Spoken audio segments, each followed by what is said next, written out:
తాకట్టులో ఉన్న బంగారాన్ని విడిపించి ఆ రోజున్న మార్కెట్ ధర కట్టి మిగిలిన డబ్బును మీకు అందిస్తుంది కొమ్మూరి గోల్డ్. వీక్షించేటువంటి ప్రేక్షకులకి మేషరాశిలో జన్మించినటువంటి వారికి ఈ పరాభావన సంవత్సరంలో ఏ విధంగా ఉండబోతుందో తెలుసుకునే ప్రయత్నం చేద్దాం. ప్రధానంగా ఏలిన నాటి శని ప్రభావం అనేటువంటిది ఈ రాశి వారికి ఈ సంవత్సరం అంతా ఉంటుంది. కాబట్టి ఏలిన నాటి శని ప్రభావం అనగానే భయపడాల్సినటువంటి పని లేదండి. ఎందుకంటే కర్మదోషం అనేటువంటిది తొలగిపోతుంది. మీరు చేసే ప్రయత్నంలో ఆటంకాలని మాత్రమే సూచిస్తుంది తప్ప ఇబ్బందుల్ని, కష్టాలని, నష్టాలని సూచించదు. కాబట్టి ఈ మేషరాశి వారికి 12వ స్థానంలో ఉన్నటువంటి శని ప్రభావం వలన అడ్డంకులు మాత్రమే కలిగి మిమ్మల్ని కాస్త ఫలితాన్ని ఇవ్వడంలో ఆలస్యం చేస్తుంది అనే విషయాన్ని గమనించుకోవాలి. ఇక గురుగ్రహ ప్రభావం మే 31వ తారీఖు వరకు గురువు మిథున రాశిలో సంచారం చేస్తూ ఉండడం. ఈ కాలం మార్చి 19 నుంచి మే 31వ తారీఖు వరకు ఉన్నటువంటి కాలం ఏంటంటే కాస్త జాగ్రత్తగా ఉండాల్సినటువంటి కాలం. అంటే నూతన వ్యక్తులు పరిచయం అవుతారు. తద్వారా ఆ పరిచయస్తులు లేదా సోదర సోదరీమణుల మధ్య చిన్నపాటి పొరపచ్చాలు వచ్చే అవకాశం ఉంటుంది. ముఖ్యముగా ఈ యొక్క గురు ప్రభావం వలన ప్రధానంగా అనుకోని సంఘటనలు ఈ మార్చి నుంచి మే 31వ తారీఖు వరకు ఎదురవుతాయి. కాబట్టి మానసికంగా సిద్ధంగా ఉండి వాటిని ఎదుర్కొనే ప్రయత్నము స్వయం కృషితో ఈ యొక్క మేషరాశిలో జన్మించినటువంటి వారు చేసుకున్నట్లయితే చాలా శుభ ఫలితాలు పొందుతారు. ఇక జూన్ 1వ తారీఖు నుంచి అక్టోబర్ 31వ తారీఖు వరకు గురువు కర్కాటక రాశిలో సంచారం చేస్తున్నటువంటి ఈ కారణం చేత ప్రధానంగా అర్ధాష్టమ గురు ప్రభావం కావున చాలామందితో విభేదాలు, ముఖ్యంగా గృహ నష్టము, ఆస్తి నష్టము, వాహన నష్టము అనేటువంటిది జరిగే అవకాశాలు ఎక్కువగా ఉంటాయి. మరీ ముఖ్యంగా జాతకరీత్యా చేస్తున్నటువంటి వృత్తి, ఉద్యోగ, వ్యాపారాల్లో కొన్ని ఇబ్బందికర పరిస్థితులు అనేటువంటివి ఈ యొక్క జూన్ 1వ తారీఖు నుంచి అక్టోబర్ 31వ తారీఖు వరకు మేషరాశిలో జన్మించినటువంటి వారు ఎదుర్కోక తప్పదు. ఈ సమయంలోనే వాతావరణంలో అనగా మీ యొక్క సంబంధించినటువంటి గృహ వాతావరణంలో మార్పులు కలుగుతాయి. అనగా గృహాన్ని బదిలీ చేయడం కానీ, లేదా వేరే ప్రాంతాలకి బదిలీ అవ్వడం కానీ, లేదా ఉన్న ఇంటి నుంచి వేరే చోటికి మారడం కానీ, ఉన్న ప్రదేశం నుంచి వేరే చోటికి ప్రదేశానికి మారడం కానీ జరిగే అవకాశాలు ఎక్కువగా ఉంటాయి. అయితే మరి ఈ మేషరాశి వారికి ఇటు శని ప్రభావము, ఇటు గురువు కూడా అనుకూలంగా లేని కారణం చేత మరి ఎప్పటి మంచి శుభ ఫలితాలు కలుగుతాయని ఆలోచిస్తే ప్రధానంగా వచ్చే సంవత్సరం జనవరి 24 నుంచి ప్రధానంగా అంటే ఈ సంవత్సరమే అక్టోబర్ 31 నుంచి జనవరి 24వ తారీఖు వరకు సింహరాశిలో సంచారం చేస్తుంటాడు. అంటే నవంబర్, డిసెంబర్, జనవరి అనగా 2.5 నెలల పాటు, దాదాపుగా 3 నెలలు వేసుకోవచ్చు. ఈ 3 నెలల పాటు అనుకూలమైనటువంటి కాలం ఈ సింహరాశిలో సంచారం చేస్తున్నటువంటి కారణం చేత ప్రధానంగా ఈ సమయం మీకు అత్యంత యోగ కాలంగా ఉంటుంది. చేసేటువంటి వృత్తి, ఉద్యోగ, వ్యాపారాల్లో అన్ని విధాలుగా గురు అనుగ్రహం ఉండడం. ఎందుకంటే నవగ్రహాల్లో అత్యంత శుభకరుడు గురువు. ఇటువంటి గురువు అనుగ్రహం మీకు సంపూర్ణంగా ఉండడం ఈ కారణం చేత ఈ సమయం మాత్రం అనుకూలంగా ఉంటుంది. మళ్ళీ జనవరి 24 నుంచి వచ్చే సంవత్సరం ఉగాది వరకు కూడా మళ్ళీ కర్కాటక రాశిలో వక్రీకరించి ఉన్నటువంటి స్థితి ప్రభావం చేత ప్రధానంగా గురువు యోగించబోతున్నాడు. అంటే ప్రధానంగా ఒక సంవత్సరంలో 6 నెలల పాటు అనుకూలంగా ఉండకపోవడం, మిగతా 6 నెలల పాటు అనుకూలంగా ఉండడం ఈ యొక్క మేషరాశిలో జన్మించినటువంటి వారికి గురుగ్రహ ప్రభావం కలుగుతుంది. ఇక డిసెంబర్ 5వ తారీఖు వరకు కూడా కేతువు యోగాన్ని కలగచేస్తూ ఉంటే డిసెంబర్ 5 తర్వాత కేతువు అవయోగాన్ని కలగచేస్తాడు. అలాగే రాహు ప్రభావం కనుక చూసుకున్నట్లయితే ఈ యొక్క రాహువు డిసెంబర్ 5 వరకు కూడాను యోగాన్ని కలగచేస్తూ ఉంటే డిసెంబర్ 5 తర్వాత రాహు కూడా అనుకూలంగా ఉండకపోవడం. ఈ కారణం చేత ఒక్క గురువు అనుకూలంగా లేకపోయినా, మిగతా గ్రహాల యొక్క శని అనుకూలంగా లేకపోయినా, మిగతా రాహుకేతు గ్రహాల ప్రభావము అనుకూలంగా ఉండడం చాలా మంచి శుభ పరిణామము ఈ మేషరాశిలో జన్మించినటువంటి వారికి ఉంటుంది అని చెప్పవచ్చు. అయితే ప్రధానంగా ఉద్యోగార్థులకి ఎలా ఉండబోతుంది? నిరుద్యోగస్తులు అంటే ఉద్యోగస్తులు ఎప్పుడు నిరుద్యోగస్తులకి ఉద్యోగం ఎప్పుడు లభిస్తుంది? అలాగే ఉన్న ఉద్యోగంలో ప్రమోషన్స్ వస్తాయా, లేదా వేరే సంబంధించినటువంటి ఉద్యోగంలో ఎప్పుడు ప్రయత్నం చేయాలి అని ఆశించేటువంటి ప్రేక్షకుల్లో మేషరాశిలో జన్మించినటువంటి వారు చాలామంది ఉంటారు. అయితే ప్రధానంగా గమనించాల్సినటువంటిది ఈ యొక్క ఉగాది సందర్భంగా నవగ్రహాల యొక్క అనుగ్రహం 12 రాశుల వారికి ఉండాలి. ఎందుకనంటే మనం చేసే ప్రతి పనుల్లో లాభమైన, నష్టమైన, కష్టమైన, సుఖమైన, ఇబ్బంది అయిన, అనుకూలమైన అన్నీ నవగ్రహాల యొక్క అనుగ్రహంతోనే మనకు కలుగుతాయి. కాబట్టి కష్టాలను ఎదుర్కొనే ధైర్యము, యోగాల్ని అనుభవించే యోగ్యత, ఇవన్నీ కూడా మనకు కలగాలంటే నవగ్రహాల యొక్క అనుగ్రహం కావాలి. ఇట్టి నవగ్రహాల యొక్క అనుగ్రహం కోసం ఏప్రిల్ 1వ తారీఖు చైత్ర పౌర్ణమి మరియు అతి శీఘ్రముగా ఫలితాలనిచ్చే ఉన్న 3 నక్షత్రాలలో ఒకటైనటువంటి హస్త నక్షత్రం రోజున సాయంకాలం ప్రదోషకాల సమయంలో మీ జాతకరీత్యా కలుగు అన్ని రకాల సమస్యల నివారణకి సర్వదోష నివారణ పూజలు హోమాలలో భాగంగా నవగ్రహ పాశుపత హోమము మరియు ఆరోగ్యం కోసం మృత్యుంజయ హోమము, అలాగే సర్వకార్య జయసిద్ధికి సుదర్శన హోమము, సర్వశాంతికి రుద్ర హోమము, అనుకూల దాంపత్యము, వివాహము, ఆర్థిక ఉద్యోగ అభివృద్ధి కోసం లక్ష్మీ మూలమంత్ర సంప్రతి లక్ష్మీ సూక్త హోమాలు జరిపించి శక్తిపాతము చేసినటువంటి కరుంగలి మాల ఇవ్వడం జరుగుతుంది. కాబట్టి ఈ కార్యక్రమంలో పాల్గొనదలిచిన వాళ్ళు స్క్రీన్పై కనిపిస్తున్నటువంటి నెంబర్కి కాంటాక్ట్ చేసి మ్యాక్సిమం ఏప్రిల్ 1వ తారీఖు రోజున మధ్యాహ్నం 3 గంటల లోపల మీరు నమోదు చేసుకోవచ్చు.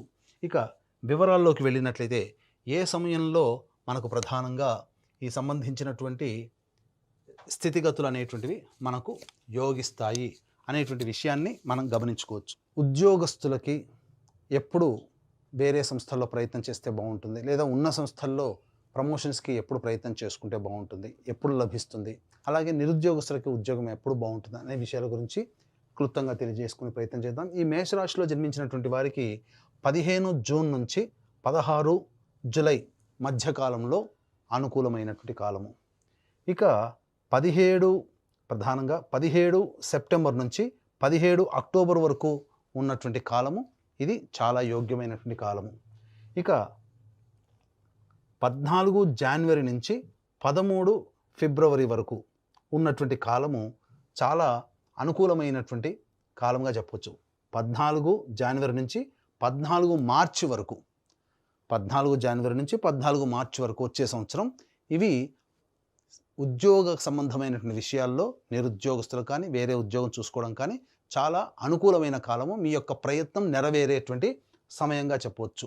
ఇక ప్రధానంగా మేషరాశి వారికి 2 ఏప్రిల్ నుంచి 10 మే వరకు ఉండేటువంటి సమయము ఇటు గురువు అనుకూలంగా లేకపోవడము, కుజుడు కూడా అనుకూలంగా లేకపోవడం వల్ల వృధా ప్రయాసలు, వృధా ప్రయాణాలు, ఖర్చులు అధికంగా ఉండడము, అవమానాలు ఎదుర్కోవడం లాంటివి జరుగుతాయి.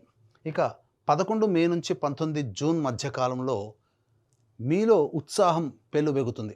అంటే ఏ పని చేయాలన్నా ముందడుగు వేస్తారు. గ్రహం కూడా అనుకూలంగా ఉండేటువంటి సమయం కూడా ఉంటుంది, మిగతా గ్రహాలు.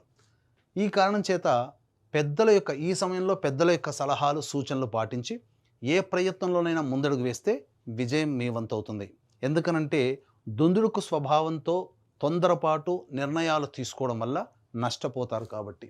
ఇక 20 జూన్ నుంచి 1 ఆగస్టు వరకు ఉన్నటువంటి సమయం ఏదైతే ఉందో ఇది కుటుంబం పరంగా చూసుకున్నట్లయితే మీ యొక్క వాక్కుని అమితంగా మాట్లాడుకోవాలి. అనగా అమితంగా కాకుండా మితంగా ఉపయోగించుకోవాలి.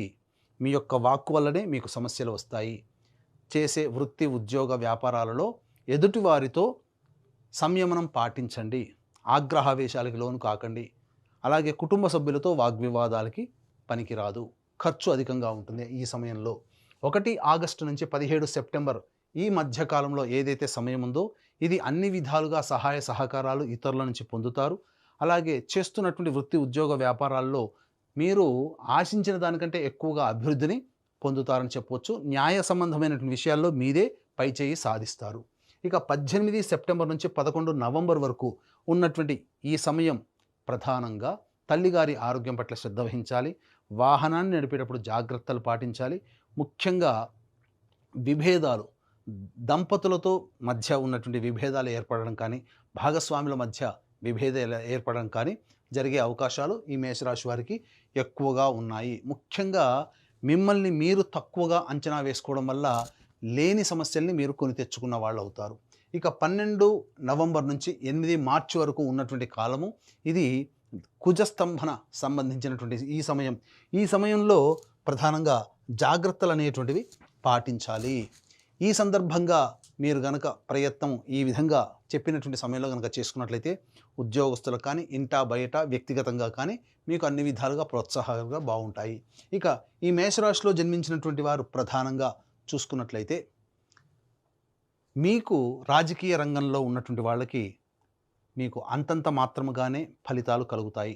అధికారులు లేదా పార్టీ పెద్దల యొక్క అండదండలు అంతగా లభించకపోవడము, అలాగే ఏదైనా పదవి కోసం ఏదైనా పోటీలలో మీరు నిలబడ్డ ఖర్చులు అధికంగా ఉండడం, ఆశించిన మేర ఫలితం రాకపోవడం, ఈ కారణం చేత కొంత నిరుత్సాహానికి గురే అవకాశం ఉంటుంది. కాబట్టి సంయమనం పాటిస్తూ ఇప్పుడున్నటువంటి సమయం అనుకూలంగా లేని కారణం చేత భవిష్యత్తు ఆశాజనకంగా ఉంటుందనే ఉద్దేశంతో భవిష్యత్తులో మీరు మార్గాన్ని ఏర్పాటు చేసుకోండి. గ్రహాలు అనుకూలంగా ఉంటాయి. ఈ సంవత్సరం వరకు సాధారణంగా ఉంటుంది. ఇక విద్యార్థులకి గురుబలం అనుకూలంగా ఉండడం, పరీక్షలలో ఉత్తీర్ణత శాతము చక్కగానే ఉంటుంది. ముఖ్యంగా విదేశీ యానానికి సంబంధించి ఏ ప్రయత్నం అయితే చేస్తుంటారో ఆ విదేశీ విద్యకి అనుకూలంగా ఉంటుంది. విదేశంలో స్థిరపడినటువంటి వాళ్ళకి మే 31వ తారీఖు వరకు ఉన్నటువంటి వాళ్ళకి వీసాలు శాంక్షన్ అవ్వడం కానీ, లేకపోతే అక్కడ స్థిర నివాసానికి సంబంధించినటువంటి ఏర్పాట్లలో మీరు విజయాన్ని పొందడం కానీ జరుగుతుందని చెప్పవచ్చు. ఇక సినీ కళారంగంలో ఉన్నటువంటి వాళ్ళు ఎలక్ట్రానిక్ ఫ్రేమ్స్ అనగా printing and electronic media, social media రంగంలో ఉన్నటువంటి వారికి సాధారణ స్థాయి ఫలితాలు అనేటువంటివి ఉంటాయి.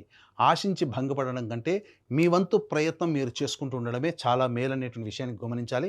ముఖ్యంగా కళాకారులు, నటులకి ప్రధానంగా ప్రజలలో గుర్తింపు అనేటువంటిది ఉంటుంది. అన్ని విధాలుగా సహాయ సహకారాలు మీరు ఎదుటి వాళ్ళతో పొందుతారు. కానీ ధనపరంగా మీరు అలాగే మెచ్చుకోలు కనుక అవార్డుల పరంగా ఆశించిన మేర ఫలితాలు పొందలేకపోతారు. ఇక ముఖ్యంగా ఈ యొక్క మేషరాశిలో జన్మించినటువంటి రైతులు ఎవరైతే ఉన్నారో సాధారణ పంటలు వేసుకోవడమే చాలా మంచిది అని గమనించుకోవాలి. ఆశతో మనకు అలవాటు లేని పంటలు వేసుకోవడం ద్వారా నష్టపోతారు. కౌలుదారులకి సాధారణంగానే నష్టస్థితిలో ఉంటారని గమనించాలి. ఇక మొదటి పంట అద్భుతంగా మీకు యోగదాయకంగా ఉంటుంది. రెండవ పంట సాధారణమైనటువంటి ఫలితాన్ని పొందుతారని చెప్పవచ్చు. ఇక క్రీడా రంగంలో ఉన్నటువంటి వాళ్ళకి ప్రధానంగా ఈ సంబంధించినటువంటి 12 నవంబర్ నుంచి అద్భుతమైనటువంటి ప్రతిభని కనబరచడం ద్వారా మీరు అంతర్జాతీయంగా పేరు ప్రఖ్యాతులు పొందే అవకాశాలు ఈ యొక్క మేషరాశిలో జన్మించినటువంటి వారికి ఉండబోతుంది. ముఖ్యంగా ఈ యొక్క మేషరాశిలో జన్మించినటువంటి వాళ్ళు ఇతరులతో వాగ్వివాదాలు పెట్టుకోకుండా ఈ సంవత్సరం మీరు మితమైనటువంటి వ్యవహారంతో ముందడుగు వేస్తేనే ఫలితాలు చక్కబెట్టుకుంటాయని చెప్పవచ్చు.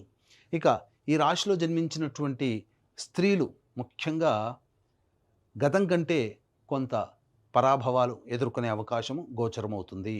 ముఖ్యంగా గ్రహ సంచారం అనుకూలంగా లేని కారణం చేత గృహంలో ఆస్తి నష్టము, అలాగే వస్తువులు దొంగలించబడడం లాంటివి జరుగుతాయి. ఇంతకుముందు మీరు అప్పుగా ఎవరికైతే ఇస్తారో వాళ్ళు ముఖం చాటేయడం, తద్వారా కొంత ధన నష్టం కూడా జరిగే అవకాశం ఉంటుంది. ఉద్యోగం చేస్తున్నటువంటి మహిళలకైతే అలసటతో కూడుకున్నటువంటి, శ్రమతో కూడుకున్నటువంటి జీవన విధానం ఈ పరాభవ నామ సంవత్సరంలో ఉంటుందని గమనించాలి. వివాహం కాని అమ్మాయిలకి వివాహం అవుతుంది. సంతానము అనేటువంటిది మాత్రం తప్పకుండా మీకు ఈ సంబంధించినటువంటి అక్టోబర్ 31 నుంచి జనవరి 24 మధ్య కాలంలో సంతానాన్ని పొందే అవకాశము ఎక్కువగా గోచరమవుతుంది. అన్నిటికంటే ప్రధానంగా ఈ రాశిలో జన్మించినటువంటి స్త్రీ పురుషాదులకు ఎవరికైనా కానీ వివాహం అనేటువంటిది నిశ్చయం అవుతుంది. తద్వారా అనుకున్న మేర జీవిత భాగస్వామితో ఆనందంగా గడపడానికి భవిష్యత్తు మార్గం సుగమమవుతుంది. కాకపోతే ఒక్కడి గుర్తుపెట్టుకోండి, ఈ మేషరాశిలో జన్మించినటువంటి వారికి ఏలినాటి శని ప్రభావము, అలాగే గురువు స్వల్పంగా యోగించడము, రాహుకేతుల యొక్క అనుగ్రహం సామాన్యంగా ఉండడం, ఈ కారణం చేత ఆశించిన మేర కంటే మీరు శుభ ఫలితాలు తక్కువగానే పొందుతారు. కాబట్టి దైవానుగ్రహమే తప్పనిసరి. కాబట్టి ఈ యొక్క మేషరాశిలో జన్మించినటువంటి వాళ్ళు సమస్యల పరిష్కారం కోసం వీలు కుదిరినప్పుడల్లా శివాలయ సందర్శనం చేసుకోవడం చాలా మంచిది. అర్చనాది కార్యక్రమాలు చేసుకోవాలి. అలాగే శనివారం నాడు తైలాభిషేకాలు చేసుకోవడము, అలాగే దత్తాత్రేయ చరిత్ర పారాయణ 3 సప్తాహాలు మీ యొక్క సమస్య ప్రధానంగా నెరవేరాలని చేయడము, ఇలాంటివి చేసుకున్నట్లయితే సమస్య పరిష్కారం అవుతుంది. దీంతో పాటుగా మన పీఠం ఆధ్వర్యంలో ఈ ఏప్రిల్ 1వ తారీఖు రోజున సర్వదోష నివారణ పూజలు హోమాలలో భాగంగా నవగ్రహ పాశ్వత హోమము, మృత్యుంజయ, సుదర్శన, రుద్ర, లక్ష్మీ హోమాలు లాంటివి విశేషంగా జరిపించి శక్తిపాతం చేసినటువంటి కరుంగలి మాల ఇవ్వడం జరుగుతుంది. కాబట్టి ఏప్రిల్ 1వ తారీఖు రోజున మధ్యాహ్నం 3 గంటల లోపల మీరు గోత్రనామాదులు నమోదు చేసుకోవచ్చు. ఈ విధంగా మీరు అన్ని విధాలుగా అవగతం చేసుకొని సమస్యలకి తగ్గట్టుగా ఆత్మవిశ్వాసంతో ముందడుగు వేసి దైవానుగ్రహాన్ని పొంది మీరు జీవితంలో అనుకున్న లక్ష్యాన్ని సాధించగలుగుతారని ఆకాంక్షిస్తూ సర్వం శ్రీ ఉమామహేశ్వర పరబ్రహ్మార్పణమస్తు.